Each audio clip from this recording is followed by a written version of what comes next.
3 Thundermaw Hellkite, 2 Olivia Volden, 4th. A lot of the same cards. The cards will keep reading to you again. Yep, over and over. He's got Liliana's in the sideboard. Appetite for Rain's got a couple of Garooks. This is game 3, so he'll be siding in whenever he wants. Okay, and we all know AJ's deck. If you've been watching coverage, if you're just tuning in, AJ is playing a red, black, white deck. Not a guild, not a shard, but has the cards that AJ wants to play. Yes. Is basically a very removal super heavy deck. He has, let's see, about 16 to 17 pure removal spells. He has some, and then he has 7 Planeswalker. He has 3 Sorens and 4 Lilianas to win with. Faithless Looting and Underworld Connections keep the gas going. AJ's deck is just a deck you'd want to play. Just you could have so much fun with. Just because it constantly can change for you. If your idea of fun is your opponent never getting to have anything in play, that's not your idea of fun. I mean, it could. If it's your idea, then by all means. Well, I prefer guys that go out and hit. Boros, remember, Boros. But we won't see that. If you like your opponent to not have anything in play, this is your deck. Okay, the one card that he will not be bringing in is Blasphemous Act. He has Andrew has 2 Blasphemous Acts in the sideboard. Not exactly. Maybe he might bring it in based on if AJ flooded the board with tokens, but I don't think so. I don't see it coming. Okay. In fact, I see a lot of Andrew's main deck cards being very, very poor. Pillar Flame, Mizium Mortars, Sever the Bloodline, all fairly poor. But he does have like a reasonable amount of threats compared to a normal Jund deck. I've seen Jund deck like Elliot Wolczewski's deck from last week. Yeah. Had 12 creatures in it only. So it's very, very light on threats, heavy on answers. But he was able to take his all the way to a top 8 appearance, or top 4 appearance. That's one of the advantages of Jund, but boy, I remember Jund to me means like 20 creatures and like Blood-Red Elves, Creature Leeches. This is not your normal Jund. This is more of like the Jund ramp deck. I know they only use 2 Borderline Rangers but it does get the mana, which in these matchups is actually really critical. Yeah, he's got Andrew's got quite a bit of mana compared to a normal thing, and I'm surprised there's not a bunch of Rakdos returns. Okay, he did bring in Deathrite Shaman from the sideboard, as you can see here. Andrew, turn 1, plays the Shaman, pays the 2 life, and promptly gets Mizium Mortars from AJ Sacher. Deathrite Shaman's a pretty potent threat for, at least for being as cheap as it is. Okay, we see Soren Faithless Looting. I think it's 2 Faithless Lootings from AJ in his deck. I like this a little better. Both players are playing spells on turn 1 and 2. So AJ digging for some. Looks like he needs some land areas. Yeah, he found a little. He's clearly going to discard one of his 2 remaining Faithless Lootings, if not both. But I think he's just going to go with Lingering Souls. So he can just discard them both, and then he does have a land. I believe he did find one. Yes.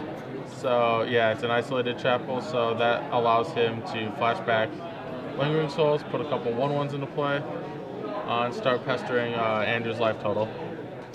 We see that AJ has one of his 2 Oblivion Rings in his hand also. Hey, those don't look like Lingering Souls tokens. Those look like... Okay, Borderline Ranger getting another land. The one thing Andrew is doing is he's getting to his ramp total quickly. Yeah.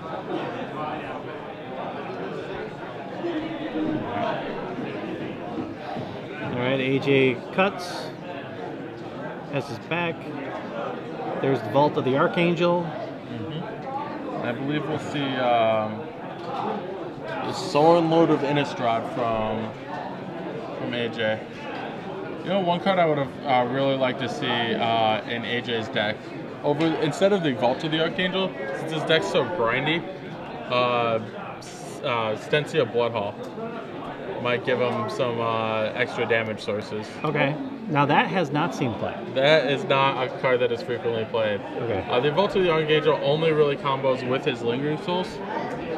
And every once in a while, it'll combo with his actual sword. All right, AJ puts a token in, swings in for 2, takes Andrew down to, I believe, 16 that will be. Okay, there's a Rakdos return. That could be very powerful. If he can get enough lands to pace the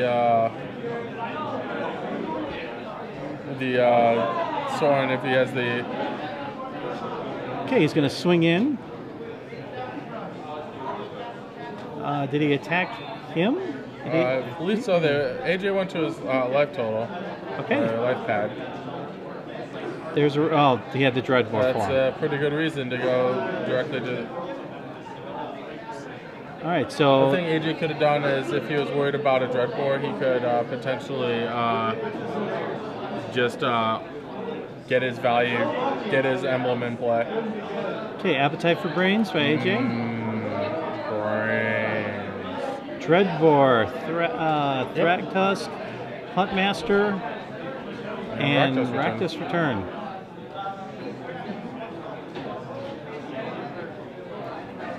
AJ has an Oblivion Ring, so he can get rid of the Thragtusk when it comes out on the field. Get rid of either one. It's just a matter of which one does he want to have to fight through, and he has decided that he wants to fight through. Oh, he's going to Oblivion Ring the Keyron. Okay.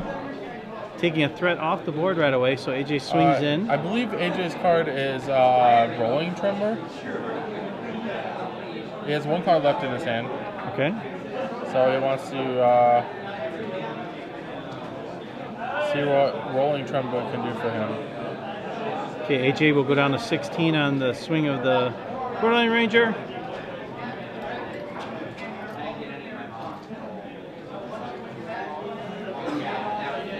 Alright, Huntmaster of the Fells for Andrew. There's Garuk. Oh, it's Garuk. It's not Huntmaster. Okay. So... I'm so used to seeing those cards be... Oh, wait. Yeah, I'm so used to seeing those cards be Huntmaster and not Garuk. Okay, well, that's fine. Garuk brings out a wolf. Alright, more brains. More brains for AJ Sacher. Yes. But AJ really could use a land here. That would help him out a lot. He does have two Faithless Lootings in the graveyard. However, I believe AJ has both Rolling Tremor and Appetite for Brains, both of which are pretty solid. Yeah. One thing AJ could be worried about is his Appetite missing. So he might want to loot it away. All right, here. There it is. Faithless Looting. Draw 2, discard 2. Exile it now. Oh, that's a safe passage. Safe. I'm curious to see what that one's for. Very interesting on that one.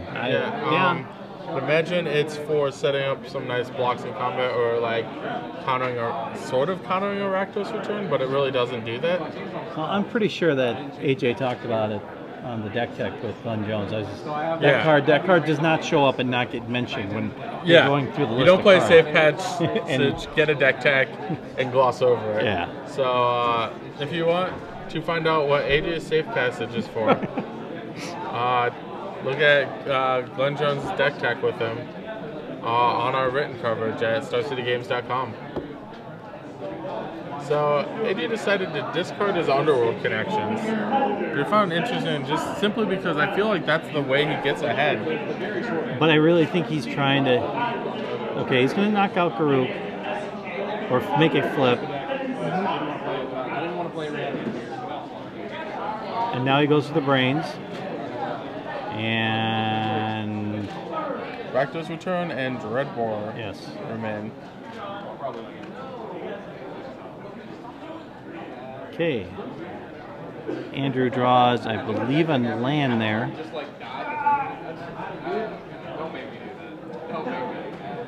Alright, looks like Andrew wants to sacrifice his Garruk, sacrifice his wolf token, and go get any creature in his deck. Good choice. Thundermaw Hellkite wipes spirits dead. And there's the land, and away go those, and in for probably only 5, because AJ might chump block it here to, yeah, gain 1 life. Gain 1 life, so he only goes down 4. I'll take AJ to 13.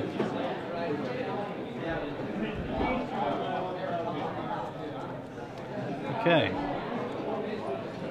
AJ needing some answers quickly. There's Garruk.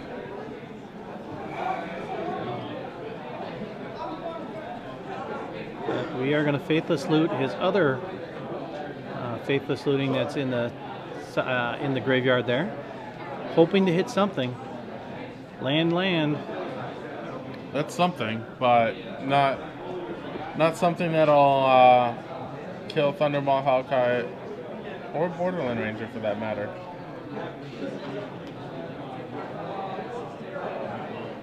Alright. So AJ in quite dire straits. Yeah, and this would be AJ's second loss. And that would basically knock him out of contention for the top 8. We should stop featuring AJ on camera. So far he's looking bad in all the matches we see him play. Yes, but his deck is, I mean, it is a lot of fun. I'll tell you that for sure. I'll be willing to bet you'll see that at some F&Ms near you. Absolutely. All right, AJ takes 7, down to 6. Okay, Garruk. Sure. Brings out a wolf token. Threatening lethal on the board. AJ draws a swamp. Make sure he's dead, and yep, that's it. Shake of the hand. Session. Congratulations. Andrew Congratulations, Andrew Tenjum coming through 2-1. Battle of X1s there.